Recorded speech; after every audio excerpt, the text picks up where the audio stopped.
Today we're diving into a fascinating topic, the Martha's Rule. Is it a source of hope or just more confusion? Yeah, the Martha's Rule really caught my attention. At first I thought it might be another management fad, but it's deeper than that. Absolutely.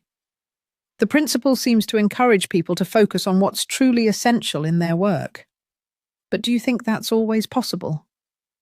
That's a good question. In theory, prioritizing essentials sounds great, but in real life, there are so many distractions.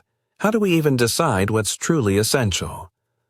Sometimes I feel like my to-do list is endless, and everything seems urgent. Maybe the Martha's Rule is about learning to say no. Could be. Saying no is tough, though, especially when you worry about missing out or letting someone down. Have you ever struggled with that? All the time. I remember once taking on 3 projects at once, thinking I could handle it. Spoiler, I couldn't. It was pure chaos. Ha, I've been there. I guess that's where the hope part comes in, hoping we figure out what really matters before we burn out. Right. But the article also mentions that applying the Martha's Rule can lead to confusion. Why do you think that is? Maybe because it forces us to question our routines. It's uncomfortable to admit that some things we've always done aren't really necessary. That's true. People tend to stick with what they know, even if it's not working. Do you think organizations are ready for this kind of change? Some are, but many aren't. Change management is a whole science for a reason. People fear losing control or stability. Speaking of control, the Martha's Rule seems to challenge traditional leadership styles. Leaders have to trust their teams more. Exactly. Micromanagement doesn't fit here. But if leaders let go, how do they make sure essential tasks still get done? Maybe it's about setting clear goals and letting people find their own paths. Kind of like giving someone a map, but letting them choose the route. I like that analogy. Still, with so many moving parts, isn't there a risk of important things falling through the cracks? Definitely. That's where communication comes in. If everyone knows the big picture, they're more likely to focus on what matters. But what about situations where the essentials keep changing? How do you adapt without causing chaos? Flexibility is key, I think. Maybe the Martha principle isn't a rigid rule, but more of a mindset. That makes sense. It's like having a compass instead of a fixed itinerary. You know the direction, but can adjust along the way.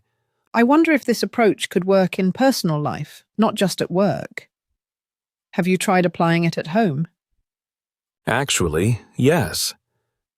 I started simplifying my routines. Less multitasking, more focus. It's not easy, but it's less stressful.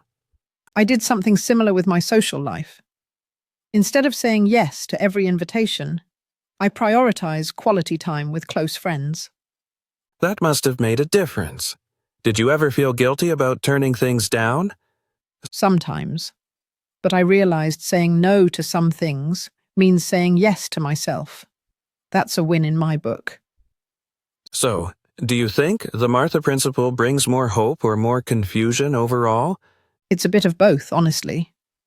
Hope, because it offers a way out of overwhelm. Confusion, because it forces tough choices. Maybe that's just the nature of change. There's always a messy middle before things get better. Agreed. And sometimes a little chaos is necessary to find clarity, like decluttering a closet before everything has its place. Great metaphor. So, if someone wanted to start applying the Martha principle today, where should they begin? Probably by asking themselves, what really matters right now? And being honest about the answer. And not being afraid to let go of what doesn't fit.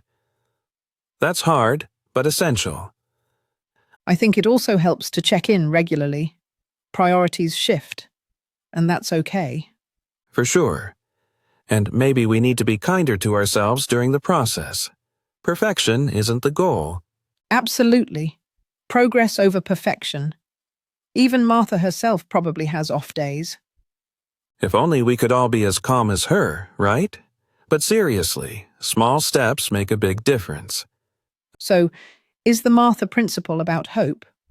Or is it organized chaos? Maybe it's hopeful chaos.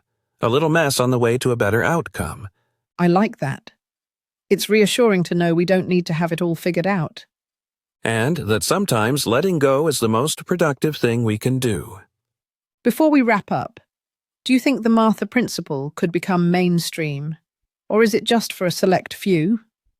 I think it has potential, but it depends on people's willingness to embrace change and a little uncertainty. Maybe it's less about following a principle and more about finding our own balance. Exactly. After all, every workplace and person is unique. No one-size-fits-all solution.